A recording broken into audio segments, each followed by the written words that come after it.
Saya mulai yang kedua Pak ya. Penting ini yang kedua Pak. Tentang mengirimkan bacaan Fatihah untuk orang yang sudah meninggal. Sebagai makna ilmiah saya sampaikan, ulama kita berbeda pendapat dalam hal itu. Ada amalan yang jika dilakukan oleh orang yang masih hidup disepakati ulama bermanfaat dan sampai kepada orang yang sudah meninggal. Itu ulama sepakat. Tapi ada juga amalan yang ulama tidak sepakat sampai atau tidak sampainya. Yang disepakati ulama adalah doa. Sepakat semua ulama.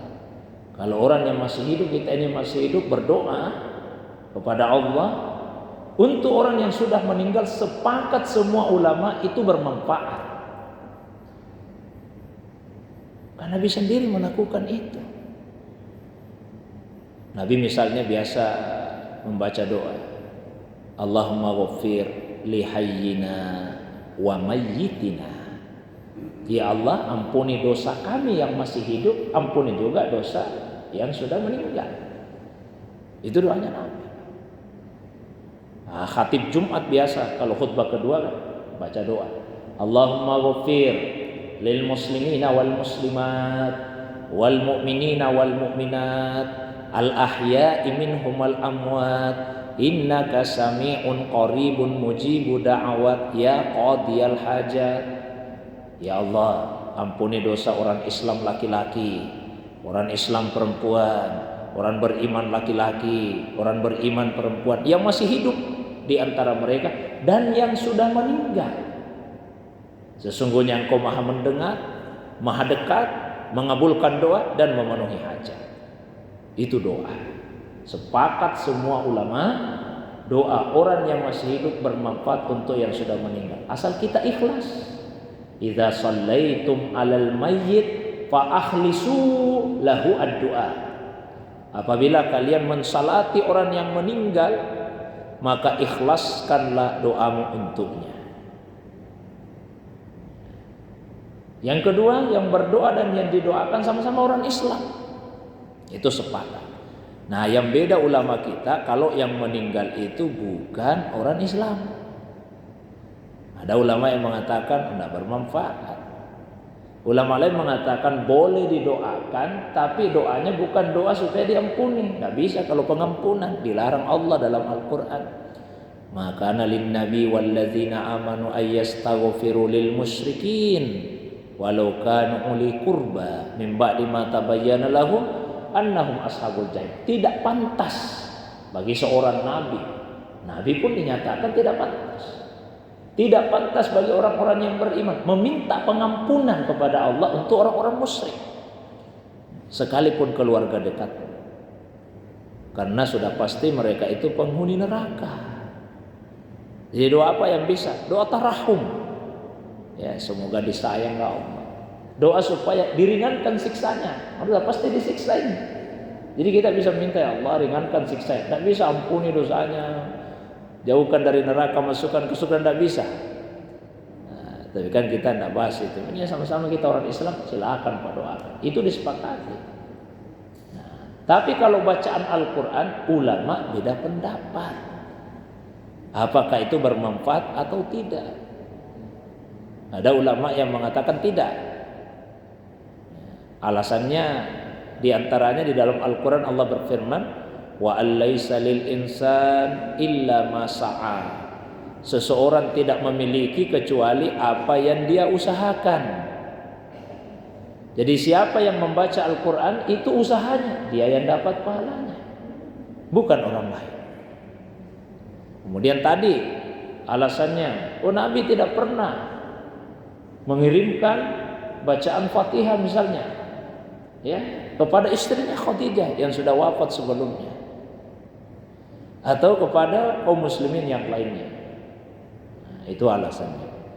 Ulama yang lain mengatakan boleh dan itu bermanfaat. Bacaan Fatihah, bacaan Al-Quran secara umum dari orang yang masih hidup untuk orang yang sudah meninggal. Alasannya apa? Kalau tadi disebutkan bahwa Seseorang tidak memiliki kecuali apa yang dia usahakan, ya cocok itu. Maksudnya Pak ya, katakanlah ini pahala kan ada di sisinya Allah. Ini pahala ada di sisi Allah.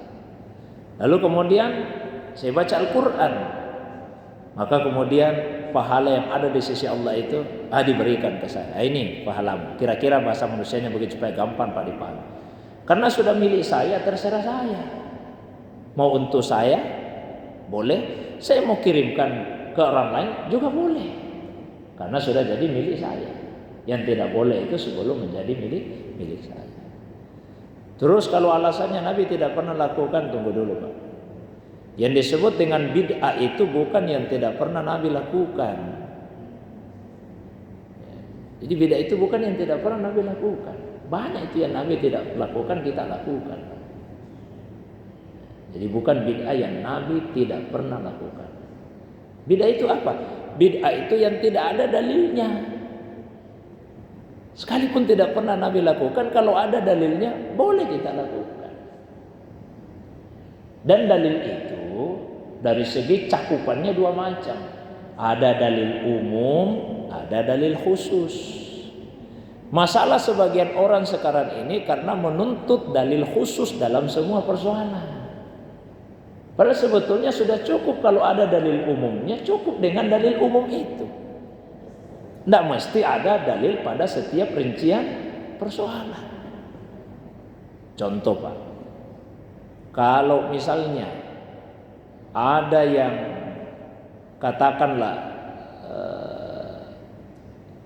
dia tidak sempat melaksanakan salat sunnah 2 rakaat setelah maghrib, lalu kemudian setelah isya dia qada itu, boleh tidak? Boleh. Pernahkah Nabi lakukan? Tidak pernah. Terus kenapa boleh? Karena Nabi pernah mengqada salat sunnah setelah zuhur dan beliau kerjakan setelah asar.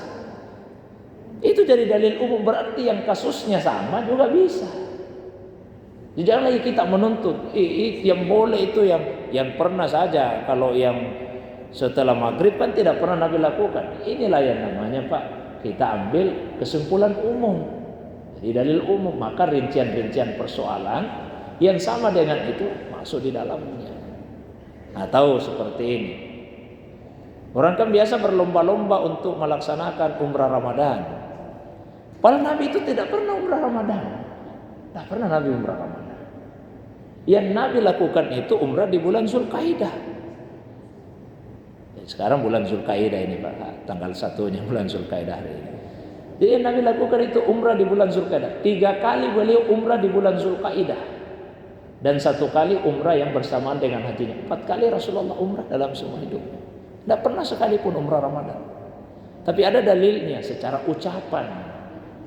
Rasulullah SAW menyampaikan bahwa al-umratu fi Ramadan ta'dilu hajjah. Umrah di bulan Ramadan itu setara haji. Ada dalil ucapannya. Tidak usah kita bertanya misalnya, Ustaz, kalau misalnya saya sementara memanjat pohon kelapa, bisakah saya baca Al-Quran itu di atas pohon kelapa? Bisa atau tidak bisa ini Pak? Bisa. Jangan kita mencari mana ada, pernah tidak Nabi lakukan dia? Pasti tidak pernah Pak. Jadi yang dicari itu dalilnya. Apa yang dilakukan Rasul itu hanya salah satu dalil. Dalil agama itu kan banyak Pak. Jadi yang dilakukan Nabi itu hanya satu. Jadi saya ulangi Pak ya. Karena sering orang mengatakan bid'ah ini tidak pernah Nabi lakukan. Oh, bukan itu pengertian bid'ah. Bid'ah itu yang tidak ada dalilnya, bukan yang tidak pernah dilakukan oleh Nabi SAW. Jadi jangan alasan itu kemudian dilarang. Nah, ulama yang membolehkan mengatakan itu masuk cakupan doa. Masuk cakupan doa. Biasa juga orang berdoa Fatihah itu untuk keberkahan doanya. Atau sudah baca doa terus baca Fatihah. Karena diperintahkan kalau sudah selesai berdoa, mengakhiri doa dengan pujian kepada Allah. Pernah juga ada jemaah yang bertanya di majelis ta'lim, majelis ilmu, Ustaz, kenapa orang selesai berdoa baca Fatihah? Nah, Fatihah itu artinya pembuka. Ini malah selesai berdoa Al-Fatihah. Kok dibuka lagi? Nah, sudah selesai berdoa. Fatihah itu punya banyak nama. Salah satu namanya Suratul Hamdi, surah pujian.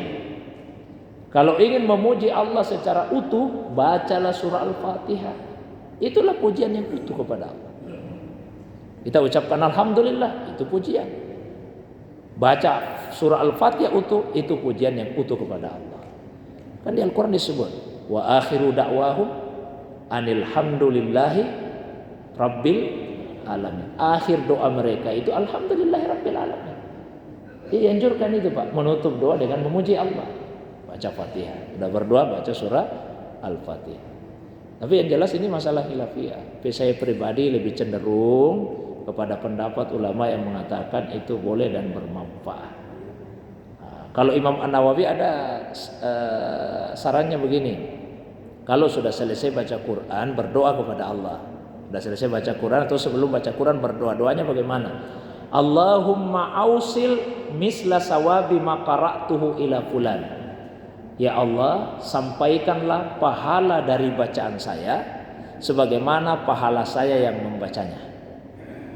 Jadi kita yang baca ada pahalanya, lalu kita berdoa supaya Allah memberikan pahala yang serupa kepada siapa yang kita tuju. Kalaupun misalnya ini berbeda pendapat ulama, nantilah di hari kemudian kita lihat sampai atau tidak. Tapi kalau untung rugi Pak, meskipun ini bukan dalil agama, saya itu aja kita berpikir untung rugi ini misalnya. Katakanlah ternyata di hari kemudian terbukti tidak bermanfaat. Apakah Bapak Ibu merasa menyesal sudah membaca Al-Quran? Udah baca Fatihah, baca Yasin misalnya. Masa menyesal udah baca Yasin, baca Fatihah? Minimal ada pahala untuk kita membaca. Tapi kalau ternyata di hari kemudian terbukti bermanfaat, kira-kira menyesal tidak karena tidak membacanya? Nah, pasti gara-gara ustaz ini dulu isi pengajian dia bilang tidak bermanfaat, pernah saya lakukan, ternyata bermanfaat. Yang lain-lain ada semua dia dapat pahala, saya tidak. Orang tua aku tidak karena tidak pernah saya lakukan. Saya pribadi lebih cenderung kepada pendapat ulama yang mengatakan bermanfaat. Tapi tetap dihormati pendapat yang mengatakan tidak. Nah, tapi kalau di WA jangan juga cuma apa istilahnya itu diteruskan saja Pak. Tidak pernah kita baca. Cuma diteruskan saja stiker-stiker itu. Saya itu lebih suka menulis sendiri. Ada stikernya tapi saya tulis saja. Tulis. Kalau ditulis kan insya Allah pasti dibaca juga, minimal dengan hati karena kita tulis. Coba kita biasa mau praktis saja, mau praktis. Kalaupun kita misalnya kirim stiker, ya kita tetap membacanya juga, ya, supaya ada pahala dari apa yang kita kirimkan itu. Saya kira itu Pak, wallahu a'lam bishawab.